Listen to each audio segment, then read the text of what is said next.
Assalamualaikum warahmatullahi wabarakatuh. Selamat pagi. Mudah-mudahan teman-teman dalam keadaan yang sehat. Saat ini kita ingin membahas tentang antena yang cocok untuk di kendaraan. Yang saat ini cukup populer adalah antena Larsen untuk single band atau VHF, dan ini adalah antena dual band, merupakan antena pabrikan yang banyak beredar di Indonesia. Ini adalah antena single band VHF atau yang dikenal dengan antena Larsen dengan bonggol agak besar dengan pecut yang tingginya 125 cm. Antena ini memang memiliki ciri khas agak panjang sehingga pecutnya mudah mantul-mantul kalau misalnya kena angin atau saat bergerak. Ketebalan pecutnya antara 3-4 mili. Semakin tebal, infonya semakin baik. Bila kita ukur menggunakan nano VNA, antena Larsen ini memiliki range yang cukup luas, yaitu sekitar 130.000 MHz sampai 146.000 MHz, dan SWR masih di bawah 2. Nano VNA cukup akurat untuk menghitung SWR antena. Pada antena Larsen, pecut antena saat berjalan maka akan bergerak atau mantul-mantul. Dan ini menyebabkan SWR akan berubah-ubah dan akan ada efek saat kita transmit.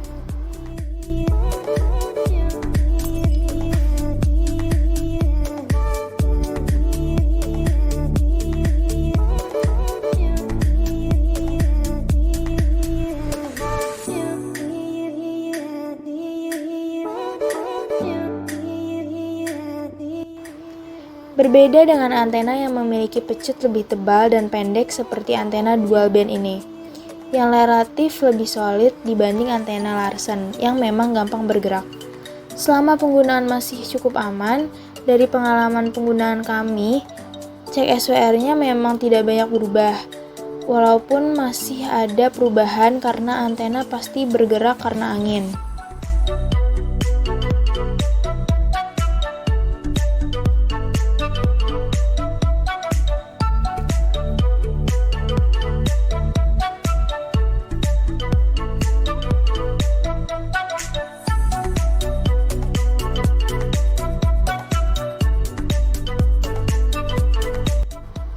Antena pabrikan tipe dual band ini kami cek menggunakan nano VNA memang relatif stabil SWR-nya karena posisi pecut tidak terlalu mantul-mantul seperti yang ada di Larsen. Dengan SWR yang stabil saat transmit juga memberikan keamanan buat perangkat.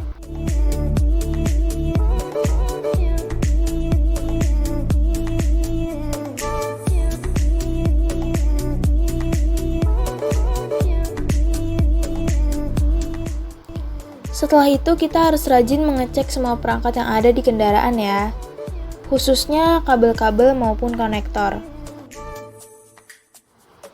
Berbeda dengan di base station yang memang sifatnya tidak bergerak alias tetap. Sedangkan untuk di kendaraan karena bergerak kita wajib selalu mengecek posisi kabel-kabel yang ada di kendaraan supaya jangan sampai kendor. Karena bila ada yang kendor, ini akan menyebabkan SWR-nya tinggi dan menyebabkan perangkat akan rusak dan pancarannya juga tidak maksimal.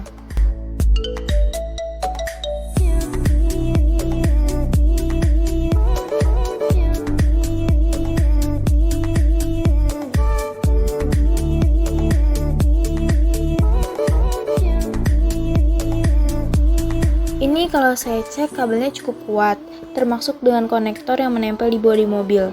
Teman-teman perlu cek sekitar setiap 1 bulan sekali, atau kalau malas bisa juga minta bantuan ke beberapa toko atau rekan yang khusus memang bergerak di bidang antena, dan banyak sekali di sekitar Jabodetabek.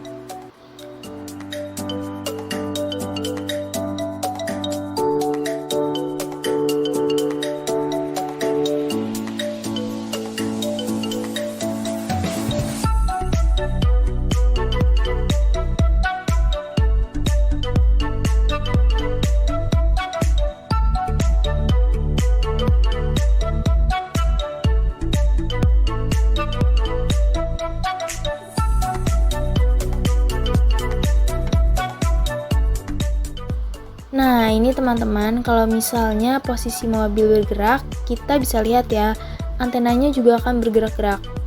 Ini menyebabkan SWR-nya juga akan naik. Karena berbeda saat pengukuran di dalam mobil saat diam, pasti SWR-nya juga akan berubah-ubah. Oleh sebab itu, perlu trik khusus saat men-setting SWR di kendaraan.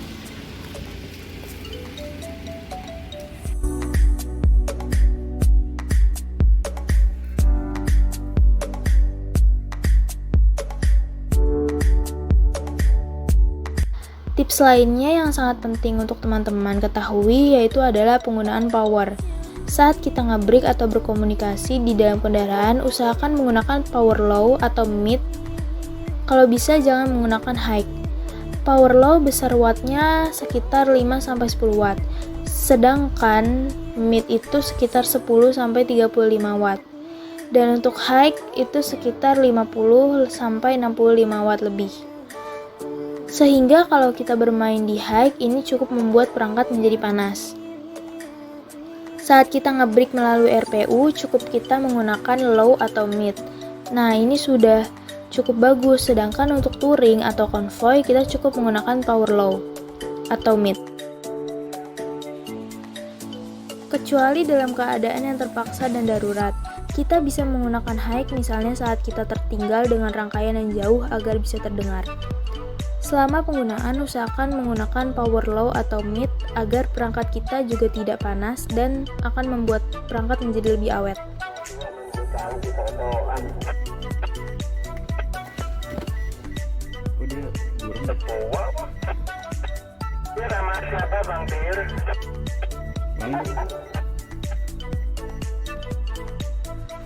Demikianlah teman-teman, dalam video ini tips untuk memilih antena yang populer digunakan di kalangan biker untuk kendaraan, yaitu antena Larsen dan antena pabrikan lainnya.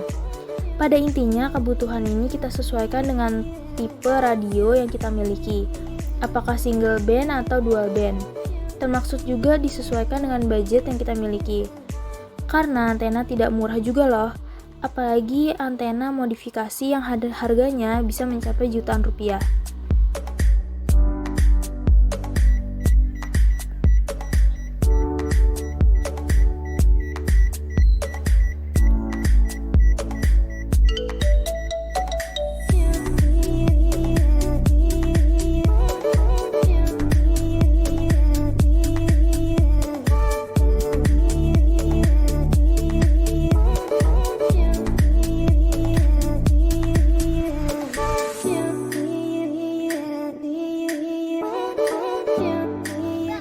Oh iya teman-teman, untuk tata letak antena juga sangat berpengaruh dalam hasil pencariannya ya. Yang tadi ada di dalam video ini, kita bisa memilih lokasi antena bisa di belakang mobil maupun di atas kap mesin. Tinggal disesuaikan dengan kendaraan ya teman-teman. Namun info dari beberapa ahli, paling bagus itu posisi ada di atas senter kendaraan, ditambah dengan motorized yang bisa dikendalikan melalui kabel untuk menaikkan dan menurunkan antena saat dibutuhkan atau sedang dimatikan. Teman-teman, terima kasih sudah menonton video ini dan mudah-mudahan bermanfaat bagi kalian semua. Jangan lupa subscribe ya.